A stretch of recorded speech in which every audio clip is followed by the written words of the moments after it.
जय स्वामीनारायण दोस्तों, अक्षर प्लांट एंड प्लांटर में आप लोगों का स्वागत है। आज हम जो बात करने जा रहे हैं, अपना टॉपिक है डिस्कशन का दोस्तों। हम बात करेंगे आज फर्टिलाइज़र की कंपेटेबिलिटी की, कि कौन से फर्टिलाइज़र के साथ क्या हम ऐड कर सकते हैं, और इसके अलावा जैसे बायो फर्टिलाइज़र हैं उसके साथ क्या हम ऐड नहीं कर सकते, और ऑर्गेनिक फर्टिलाइज़र हैं उसके साथ हम क्या ऐड नहीं कर सकते, उसी के बारे में जो है आज हमने विषय रखा है अपना बातचीत का।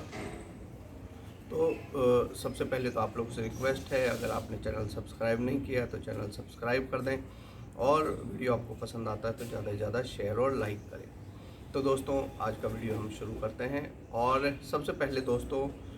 मैं आपको बताऊं, जैसे फर्टिलाइज़र कंपेटेबिलिटी की बात, तो कभी भी अपने को मिलते जुलते जो न्यूट्रिशन वाले जो कंपोनेंट होते हैं वो आप शरीर में ऐड नहीं करने हैं कभी भी। फॉर एग्ज़ाम्पल जैसे NPK आप डाल रहे हैं, साथ में 19-19-19 आपने डाल दिया, और उसके साथ में आप DAP भी डाल दे रहे हैं पॉट के अंदर, तो ऐसा अपने को नहीं करना है क्योंकि हम लोगों को क्या है, ये समझना पड़ेगा कि उसकी कंपोजिशन के अंदर क्या क्या डाला हुआ है। जैसे DAP होता है तो DAP में फॉस्फोरस होता है, साथ में नाइट्रोजन होती है, और NPK के अंदर जो है नाइट्रोजन, फॉस्फोरस और पोटाश, ये तीन होते हैं एज़ पर उसके जो आपने कंपोजिशन खरीदी है। जैसे 19-19-19 में तीनों जो हैं 19% होते, और 0-52-34 के अंदर जो है नाइट्रोजन नहीं होता,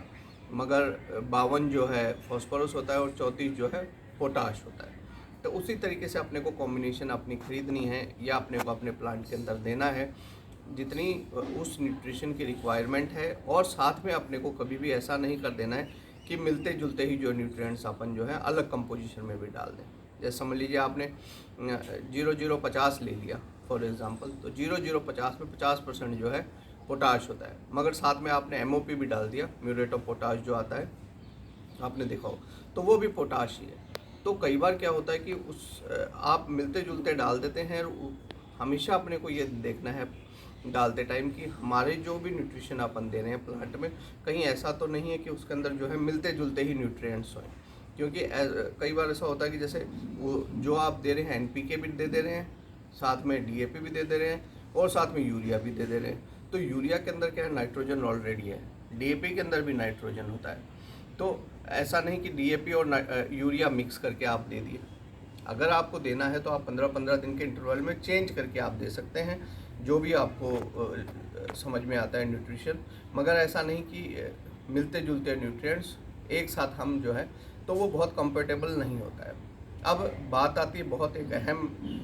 जो बात थी, जो आज का वीडियो बनाने का जो मैंने रखा है कंसर्न, कि हम उसके ऊपर जो विशेष आज हम बात करेंगे, तो वो है दोस्तों कि जैसे बायो फर्टिलाइज़र होते हैं या बायो फंगिसाइड होते हैं। तो दोस्तों बायो वाले के अंदर क्या होता है कि लाइव ऑर्गेनिज्म होते हैं, या लाइव बैक्टीरिया होता है, या लाइव फंगस होता है। जैसे आपने लिए होंगे ट्राइकोडर्मा आता है, माइकोराइजा आता है, सूडोमोनास आता है। तो ये जो होते हैं दोस्तों, तो ये लाइव एक तरीके के इसके अंदर बैक्टीरिया होते हैं, फंगस होते हैं। जैसे माइकोराइजा फंगस होता है, ट्राइकोडर्मा फंगस होता है। तो आपने अगर समझ लीजिए कि आपके पॉट के अंदर माइकोराइजा डाला, माइकोराइजा डालने के बाद में समझ लीजिए आपने कोई फंगिसाइड डाल दिया, कोई भी कार्बाडाजिम मैनकोजेब हो गया, या और भी जैसे सल्फ़र भी आप मान लो भले। तो जैसे ही आप उसमें फंगिसाइड डालेंगे आपके पॉट के अंदर, तो माइकोराइजा ट्राइकोडर्मा का इफेक्ट जो है बिल्कुल नील हो जाता है। तो आपने को हमेशा ध्यान रखना है कि अगर आप केमिकल फंगिसाइड आपके पॉट्स में यूज़ कर रहे हैं, और साथ में माइकोराइजा ट्राइकोडर्मा और सूडोमोनास इस तरीके के कंपोनेंट भी आप यूज़ कर रहे हैं जो बायोलॉजिकल होते हैं, तो वो एक दूसरे के इफेक्ट को निक्लिफाई कर देते हैं। वो कभी भी सिम्बायोटिक उनमें एक्टिविटी नहीं होती, वो उसके इफेक्ट को ख़त्म कर देगा, माइकोराइजा के, सूडोमोनास के और ट्राइकोडर्मा के। और जो है केमिकल जो है वो उस तरीके से जो है अपने जो बायोलॉजिकल होते हैं, बायोलॉजिकल जितने भी समझ लीजिए, उसको आप फंगिसाइड की तरह यूज़ करते हैं, या रूट ग्रोथ प्रमोटर की तरह यूज़ करते हैं रूट्स के डेवलपमेंट के लिए। तो वो क्या करता है कि एंटी फंगल जैसे आपने केमिकल वाला कोई डाला, और आपके माइकोराइजा नील हो जाएगा, ट्राइकोडर्मा नील हो जाएगा। तो हमेशा अपने को ध्यान रखना है कि अगर अपन माइकोराइजा ट्राइकोडर्मा सूडोमोनास अपने पॉट्स में यूज़ करते हैं, तो अपन केमिकल फंगिसाइड अगर कोशिश करें कि नहीं डालें। अपना पर्पस जब सॉल्व हो जाता है, समझ लीजिए रूट डेवलपमेंट के लिए अपन ने डाला, रूट्स अच्छी तरह डेवलप हो गई हैं और माइक्रोराइजा डालें, कम से कम अपने को जो है 15-20 दिन हो गए या उससे ज़्यादा हो गए, तो अगर इमरजेंसी है आपको कि आपके प्लांट के अंदर जो है फंगस क्योर ही नहीं हो रहा है, तो अपन जो है केमिकल फर्टिलाइज़र, केमिकल फंगिसाइड की तरफ मूव हो सकते हैं और केमिकल फंगिसाइड अपन अपने प्लांट में डाल सकते हैं। फिर भी अगर आपने कोई लगता ही है तो अपने पत्तों पे स्प्रे कर दें, क्योंकि पत्तों पे स्प्रे करने से क्या होगा कि आपके अंदर जो पॉट के अंदर जो मीडिया है, वो मीडिया के अंदर जो अवेलेबल माइकोराइजा ट्राइकोडर्मा है उसको डिस्टर्ब नहीं करेगा, पत्तों के ऊपर ही क्योर कर देगा। और जैसे आपको पता है कार्बेंडाजिम मैंगोजेब कॉन्टैक्ट और सिस्टमिक दोनों होता है, तो सिस्टम में भी चले जाएगा अंदर और लीव्स के ऊपर भी काम करते हैं। मगर आपने उठा करके उसके पॉट के अंदर ही घोल डाल दिया तो आपके माइकोराइजा ट्राइकोडर्मा का इफेक्ट खत्म हो जाता है। तो अपने को एक तो